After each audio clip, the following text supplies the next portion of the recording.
یہ خاص طرح کا سالٹ ہوتا ہے, کیمیکل کی برف نکلتی ہے. اور خدا نخواستہ اگر ہم برف صاف کرنے کے قابل نہ رہے تو کیا ہوگا. یہ بہت محنت طلب کام ہے. $7 کا ایک بیگ ملتا ہے.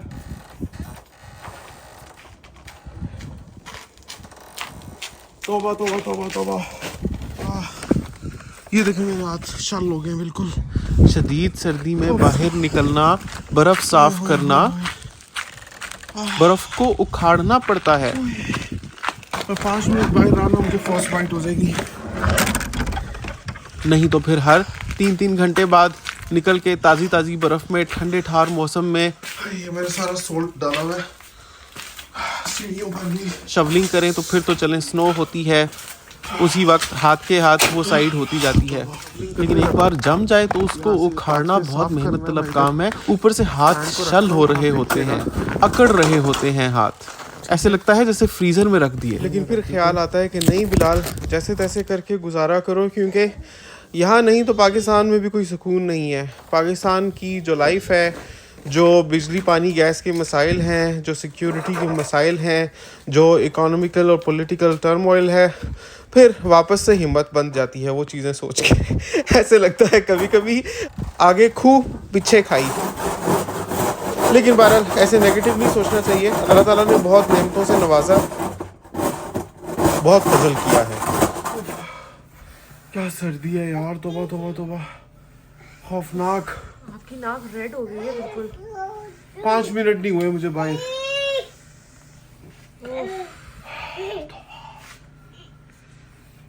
پانی اندر رکھ دوں میں, یہ گروسری سے منگوایا تھا تو یہ باہر رکھا ہوا تھا.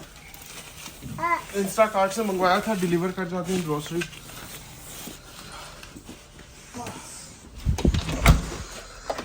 ٹیمپریچر ابھی اور یہ 50 پہ ڈراپ ہو گیا. آپ نے ابھی جو 5 سیکنڈز کے لیے دروازہ کھولا, جو کریٹ لے کر آئے ہیں پانی, اب بڑھ رہا ہے. جی تو ویورز, رات کو سارے کاموں سے فارغ ہونے کے بعد میں سونے سے پہلے 3 کام کوشش کرتا ہوں کہ ضرور کروں اور باقاعدگی سے کروں. ایک, میں سورۃ الفاتحہ پڑھتا ہوں. دوسرا, میں سورۃ البقرہ کی آخری 3 آیات پڑھتا ہوں. اور تیسرا, میں سورۃ الملک پڑھتا ہوں. ویسے جیسے ہی آپ عشاء کی نماز پڑھ لیں اس کے بعد آپ کو سورۃ الملک پڑھ لینی چاہیے. کوئی بھی کام اگر آپ باقاعدگی سے کرتے ہیں تو اس کا اللہ کے ہاں بہت مقام ہے. اللہ اپریشیٹس لاٹ جو بھی کام آپ ریگولر بیسس پر کرتے ہیں.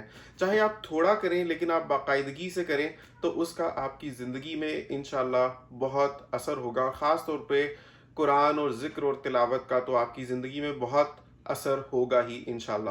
تو اگر آپ مجھے دیکھتے ہیں کہ میں آپ کو ماشاءاللہ ایز اے پرسن یا جنرلی ٹینشن فری نظر آتا ہوں, یا آپ کو لگتا ہے ماشاءاللہ ہماری کینیڈا میں یہ جو جرنی ہے یہ آسان ہے, ایسے کہ ہمیں ماشاءاللہ اچھی جابز مل گئی. مجھے تو چھوڑیں, ہنا تک کو جاب مل رہی تھی, ایک جاب ملی, اس کے بعد مجھے دوسری جاب ملی ماشاءاللہ. تو یہ ساری چیزیں یہ اللہ کا فضل ہے. اور یہ چاہے میری نماز کی باقاعدگی کی وجہ سے ہو سکتا ہے یا دعاؤں کی اثر سے ہو سکتا ہے, کوئی بھی چیز ہے, لیکن آپ کو میکسیمائز کرنی ہے, یہ کوشش کرنی ہے کہ آپ اپنی زندگی میں پازیٹیو چیزوں کو ریگولر بیسس پر لے کر آئیں. ان کا انشاءاللہ آپ کی زندگی پر بہت گہرا اثر ہوگا. خاص طور پہ آج کل کے زمانے میں جب ہم دین سے دور ہوتے چلے جا رہے ہیں, جہاں ہر چیز کا انفلوئنس ایسا ہے کہ کہنا غلط نہیں ہوگا کہ دین پر چلنے والے لوگ الگ ہی نظر آتے ہیں. اس وجہ سے بہت ضروری ہے کہ آپ اپنی روٹس کے ساتھ جڑے رہیں, اپنے دین کی رسی کو مضبوطی سے پکڑے رکھیں.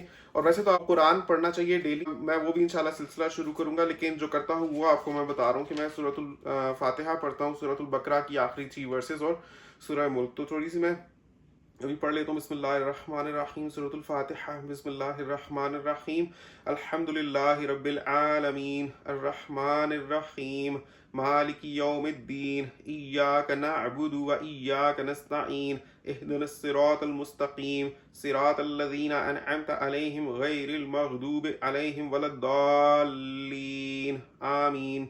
تو اگر آپ دیکھیں تو میں نے کوئی ایسا تلاوت جو ہوتی ہے جس طرح سے پڑھتے ہیں اس طرح سے نہیں پڑھا, لیکن میں نے یہ غور کیا ہے کہ تلفظ میرا ٹھیک ہو. جیسے الحمدللہ ہے تو اس میں الحمد بولوں rather than الحمد. اور اس کے علاوہ اگر قاف ہے تو قاف اس کو پڑھوں کاف کی بجائے. آئین کو میں پراپر آئین پڑھوں. تو یہ چیزیں بہت اہم ہوتی ہیں. آپ کو کوشش کرنی چاہیے کہ یہ تلفظ آپ خود بھی سیکھیں, اپنے بچوں کو بھی سکھائیں. بہت ضروری ہے کہ آپ خود پہچانیں اور اپنی پرائیورٹیز صحیح سیٹ کریں. تو اب میں پڑھتا ہوں سورۃ البقرہ, اور یہ سارا کچھ آپ کو بتانے کا یہ مقصد یہ کہ میں بہت نیک آدمی ہوں. یہ اللہ کو ہی پتہ کہ وہ قبول بھی کر رہا ہے یا اللہ کرے کہ وہ قبول کر رہا ہو, خدا نخواستہ کوئی مسئلہ نہ ہو. کہنے کا مقصد یہ ہے کہ جو بھی پازیٹیو چیز میں خود جانتا ہوں یا کرتا ہوں صرف میں لوگوں تک پروپیگیٹ کر لوں, کیونکہ اگر میری سننے سے کوئی ایک بندہ بھی سمجھ جاتا ہے اور اس پر عمل کرتا ہے تو ڈیفینیٹلی مجھے بھی اس کا فائدہ ہوگا, ثواب ملے گا, اور آپ لوگوں کو تو اس کا ہوگا ہی. باقی کون کتنا نیک ہے یہ صرف اللہ جانتا ہے.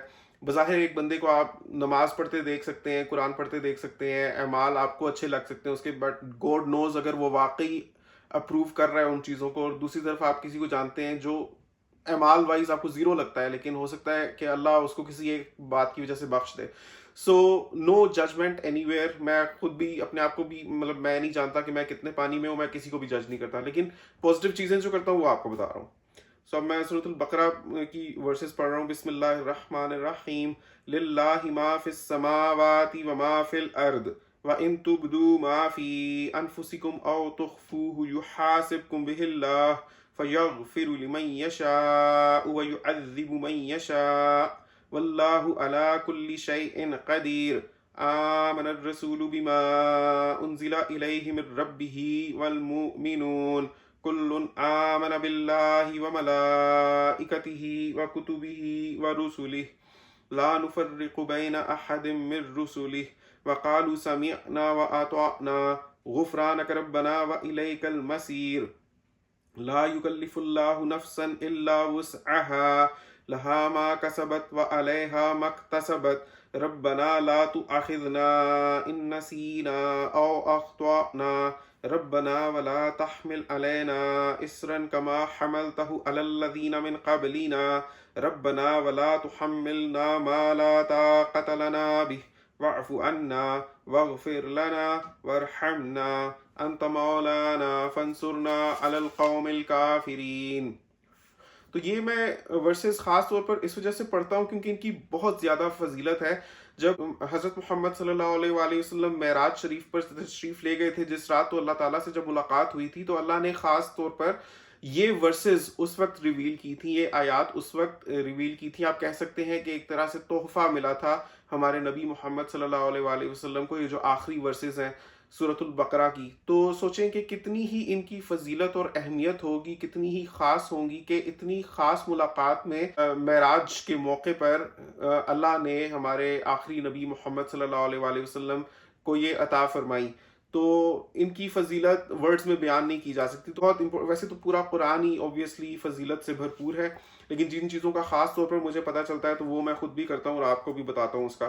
اور اسی طرح سے سورۃ الملک ہے, یہ لازمی آپ کو پڑھنی چاہیے عشاء کے بعد. یہ آپ کو قبر کے عذاب سے بچائے گی. یہی تو ہے, کسی بھی لمحے مر جانا ہے, تو ہم کچھ تو کر سکیں اپنے لیے, کچھ تو ایسا ہو that we can count on کہ چلو ہم یہ تو کرتے ہیں, ہو سکتا ہے کہ اسی کے وسیلے سے ہمارا کچھ آسانی ہو جائے اگلے جہان میں انشاءاللہ. اور اگر آپ یہ پڑھیں تو ریگولر بیسس پہ پڑھیں گے تو مشکل نہیں ہے, ایون سورۃ الملک بھی یاد ہو جاتی ہے اور سورۃ البقرہ آخری آیات تو بہت ایزیلی یاد ہو جاتی ہیں. تو آپ اگر قرآن نہیں بھی کھولیں گے آپ سوتے سوتے بھی پڑھ سکتے ہیں بس سونے سے پہلے. So it's very important. Hopefully آپ نے آج کی ویڈیو سے کچھ پازیٹیو سیکھا ہوگا.